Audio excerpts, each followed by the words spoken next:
Ito ang lugar na hindi pa masyadong kilala o dinadayo ng mga turista na parang may hiwaga sa hugis ng bundok at hulma pag sa personal mo itong makikita. Na sobrang nakakamangha ang kanyang landscape na hindi mo maikumpara sa iba. Bundok na tila bang nagkukwento ng kasaysayan sa lugar na to. At ito ang Blazing Mountains of the Gods na matatagpuan sa bayan ng Calanasan sa probinsya ng Apayao. Pagkatapos maligo sa magandang dagat sa Saud Beach, sisimulan natin ng ganado at aktibo ngayong umaga dahil sa marami pa tayong papasyalan dito sa probinsya ng Ilocos Norte. Magtatanghali na din kaming umalis sa pinagstihan dahil sa malapit lang din ang pupuntahan. Nagpapaganda lalo sa biyahe ang magandang daan dito sa norte. Sobrang luwag kaya ini-enjoy at sinusulit namin dahil di natin alam kung kailan tayo makakabalik dito. Plus puntos pa ang mga ganitong klase ng view na hindi dapat sinasayang para sulit ang mga ganitong pagkakataon. At ang rekta namin ngayon dito sa may lumang lighthouse. Ito na yata ang bayan na puno ng kasaysayan dito sa Ilocos Norte na dapat pong bisitahin dahil sa likas na ganda. Hanggang sa marating namin ang Cabullador Lighthouse. Ito ang makasaysayang lighthouse at pinakamataas dito sa Pilipinas at nakatayo pa talaga ang mga orihinal na struktura na itinayo pa noong 1890s. Isa sa kilala, pinakamatanda na parola at tinatawag din itong parola ng Burgos. Magbabayad lang kayo ng entrance fee pagpasok nyo ng mismong lighthouse. Ang parolang ito ay itinayo noong panahon ng mga Espanyol at idinisenyo ni Magin First at tinapos sa ilalim ng Engineer Guillermo Brockman at makikita mo sa loob ang isang lumang mapa ng Pilipinas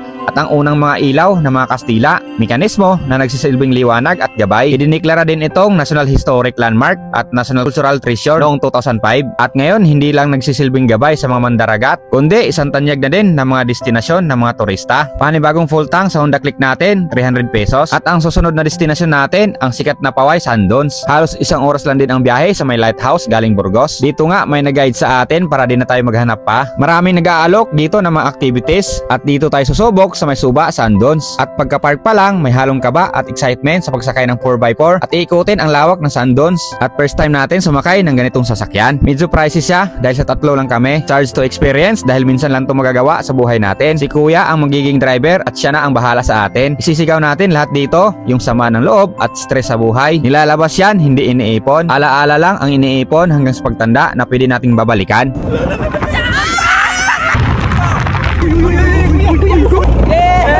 Sobrang lawak ng lugar na to na mala disyerto na parang nasa ibang bansa ka na. Pero iba pa din ang totoong disyerto. Pababa, paakyat at patagilid na mapapasigaw sa kaba at tuwa pag nakasakay ka na sa 4x4 na to. Ang Paway Sandons ay kilala din bilang La Paz Sandons na popular destination ng mga turista dito sa Ilocos Norte na nag-o-offer ng 4x4 extreme rides at sandboarding. Hindi maano yun? Ay, wag lang sobra. titigil sir, wag lang titigil. Dire-diretso dapat. Sobrang sulit ang first time experience natin dito kasama ang mga kaibigan. At syempre, hindi pwedeng walang sandboarding na kailangan mo ding ma-experience.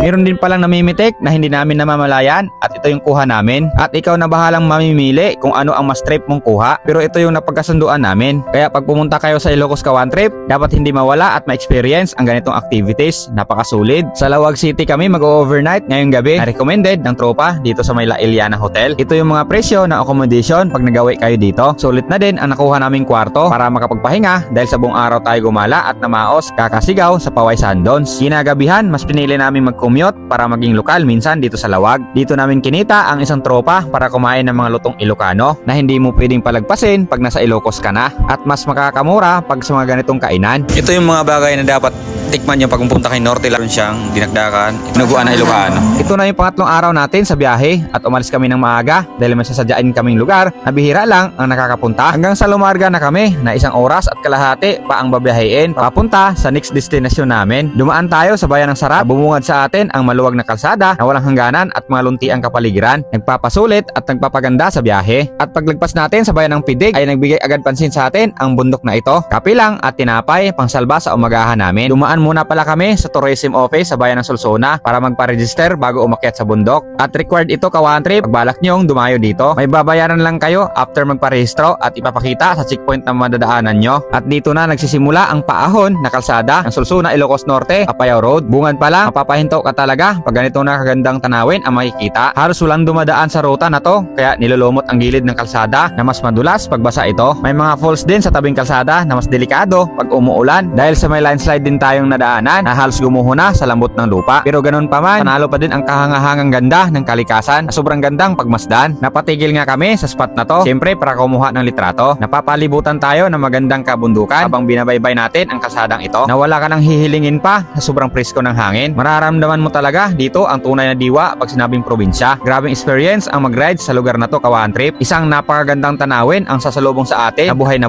para lang painting, makulay, payapa na masasabi mong ito ang tunay na kalikasan. Tahimik at payapang tunay. Nasa bawat pagliko ng daan, sa bawat pagtanaw sa paligid, nagpapaalala sa atin na minsan ang pinakamagandang karanasan ay nasa labas ng maingay na syudad. Sobrang hindi mo maipaliwanag ang tuwa at saya habang dinadaanan mo ang lugar na to. Puro wow na lang kami at wala nang masasabi sa kakaibang siniri sa lugar na to. Pero kailangan lang mag-ingat pag mamaniho dahil sa kunting lingat mo, bangin at sobrang lalim ang babagsakan mo. Hanggang sa marating namin ang malaking bahay na to na kailangan mong huminto para magbayad ng environmental fee sa pagkakaalam ko. At ito na yung misteryosong bundok ng pangarap nating puntahan, ang Blazing Mountain of the Gods, na sobrang nakakamangha ang kanyang landscape na hindi mo maikumpara sa iba. Nakakala mo may isang nagbabantay sa paligid dahil sa kakaibang hugis nito. Bundok na tila bang nagkukwento ng kasaysayan ng lugar na to. Kilala din ito bilang Mount Kilang na ipinangalan sa isang babae at sakop ito sa bayan ng Kalanasan sa probinsya ng Apayao. Masasabi kong worth it ang pagod sa mahabang biyahe para makita ang napakagandang lugar na to. At dito natin nasubukan ang gulong na dual cruiser na first time gamitin sa long ride na naging komportable tayo sa anong uri ng kalsada. Sobrang sulit, Kawan Trip, panalo, kaya sa mga balak naghahanap ng lugar para huminga,